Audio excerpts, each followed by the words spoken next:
আসসালামু আলাইকুম। আমাদের আর ২-১ দিনের মধ্যে ধানগুলা কেটে ফেলতে হবে। এখন যদি ধানগুলা না কাটতে পারি অনেক সমস্যা হয়ে যাবে। কেননা এখন ধান কাটার সঠিক সময়। ধানের জমিতে এসে দেখি নানা এখানে লাউ গাছ লাগাইছে, তাই সাথে সাথে আর দেরি না করে চলে আসলাম এগুলা দেখার জন্য। আর এখানে আসার পরে দেখি মাশাআল্লাহ জাকের মধ্যে লাউ গাছে পুরোটাই ভরে গেছে। তাই তো আর দেরি না করে এদিক সেদিক উঁকি মেরে দেখতেছি কোনো দিকে লাউ আছে কিনা। অবশেষে বেশ কয়েকটা লাউ চোখের তলে পড়ল, তবে লাউগুলো এখনও খাওয়ার উপযোগী হয় নাই, সেই জন্য লাউগুলো রেখে দিয়ে সামনের দিকে উকি ঝুঁকি মেরে দেখতেছিলাম। হঠাৎ করে দেখি তিত করলা গাছের মধ্যে বেশ কয়েকটা করলা অনেক বড় বড় হয়ে গেছে। তাই আর দেরি না করে সাথে সাথে তিত করলাগুলা কাটা শুরু করলাম। আর এখানে যে তিত করলা গাছ আছে এটা বাইরের থেকে একটুও বোঝা যাইতেছে না, সেই জন্য এদিক সেদিক ভালো করে দেখতেছি। যতগুলা বড় হয়েছে সবগুলোই নিয়ে যাব। আর আজকে যদি এগুলা না নিয়ে যাই ২-১ দিন পরে আসলে হয়তোবা এগুলো আর একটাও পাবো না।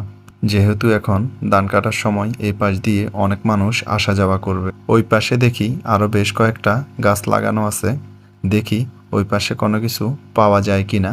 এখানে দেখি মিষ্টি কুমড়া গাছটা অনেকটাই বড় হয়েছে। আর সামনে এসে দেখি এই জাঁকের মধ্যেও লাউগুলা অনেকটাই ছোট।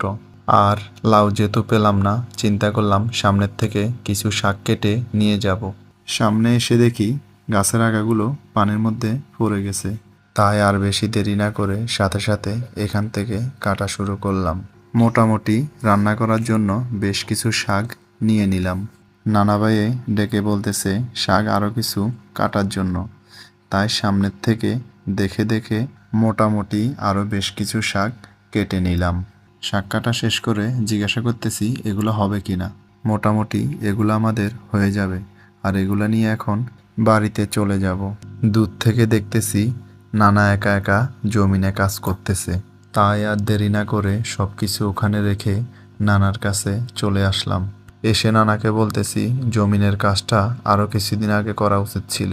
মূলত আমাদের এদিকে ফজেটের ধান চাষ করা হয়, সেই জন্য এই জমিনটাকে আজকের দিনের মধ্যে পরিষ্কার করতে হবে। মূলত এই জমিনটা অন্য অন্য জমিন থেকে বেশ কিছুটা নিচ, সেই জন্য উপরের জমিনগুলোতে পানি না থাকলেও নিচের জমিনেটাতে এখনও কিছুটা কাদা পানি আছে। এখানে আমার অনেক বড় ভুল হয়ে গেছে। সপ্তাহখানেক আগে যখন জমিনে পানি ছিল ওই সময় এই কাজটা করা উচিত ছিল, তাহলে এখন আর এত কষ্ট হতো না। আপনারা হয়তো প্রশ্ন করতে পারেন এই জমিনটা আমরা কেন পরিষ্কার করতেছি, বা এই জমিনটা পরিষ্কার করে এখন আমরা কি করব। আমি আপনাদেরকে প্রথমে বলছিলাম আমাদের এলাকাতে ফজেটের ধান চাষ করা হয়। মূলত সেই জন্যই আমরা জমিনটাকে পরিষ্কার করে ফজেটের ধান চাষ করার জন্য এখানে জ্বালা রোপণ করব।